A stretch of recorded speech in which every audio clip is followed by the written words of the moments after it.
Question number 7. What are you leaving behind? So when it's time to retire and you're trying to figure out, how do I know if it's time? You got to ask yourself, what am I leaving behind?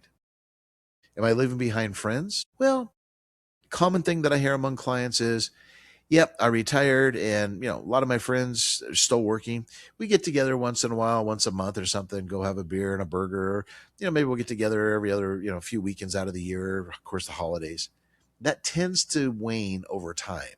Maybe your situation would be different, but that again, that tends to kind of go by the wayside.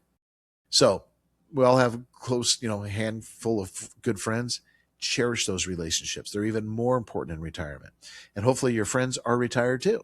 That way you guys have the freedom to go do things you want to do. What else are you leaving behind? You're leaving behind a routine. And as I've joked with you over and over again, just to bare my soul, man, the older I get, the more routine oriented I become. It's got to be the same thing every day. As boring as that sounds, that's what makes me the happiest. That is hard when you go into retirement because you have no routine now. That is, unless you make your own routine. Some of my happiest successful clients get up.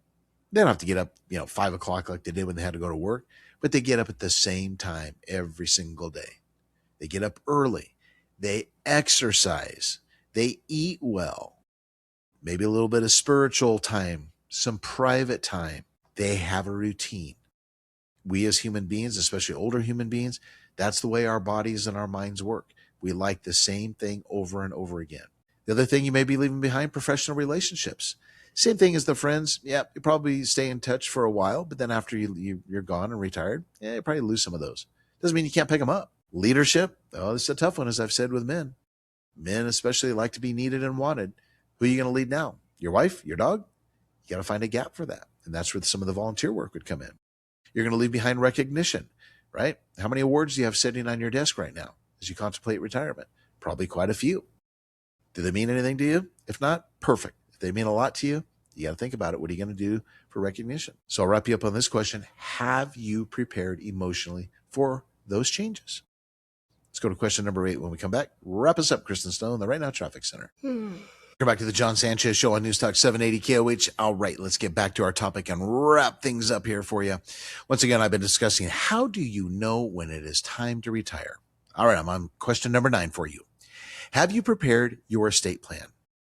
If you haven't done it by this point, this is absolutely the deadline when you need to get this done. You need to make sure you have your revocable living trust in place. You don't want to lose everything to probate by just having a will. Have your financial power of attorney, your medical, your health care, your beneficiary review, all of the things we talk about that we offer at Specialized Trust and Estate Plans. You got to have all that, folks. Again, many people put it off and they go, you know what? I just heard it the other day, matter of fact, from someone that contacted me. Yeah, I'm going to retire in a couple of years. I'm just going to wait till I'm ready to retire. It's like, no, you don't want to do that. Get it done before retirement. Well before. Well before. Question number 10. Is your family ready for you to retire? And I knew when I made up this point, many of you are going to go, to heck with them. Why am I going to ask them that question? Well, you really don't have to. I touched on the spouse side of things. But the children, the grandchildren, maybe you're still taking care of your own parents. Caregiving. Will retirement change your entire role within the family? One kind of complaint that I hear from clients that have grandchildren or great-grandchildren, hey, my kids think that I have no life, and therefore I've now become the permanent babysitter for them. Set the boundaries. Set the boundaries. Spend whatever time you want with your grandchildren, but make it very clear, unless you want to, make it very clear with your children that, you know what, Mom and Dad, we've got freedom now. We don't want to be tied down babysitting every single day.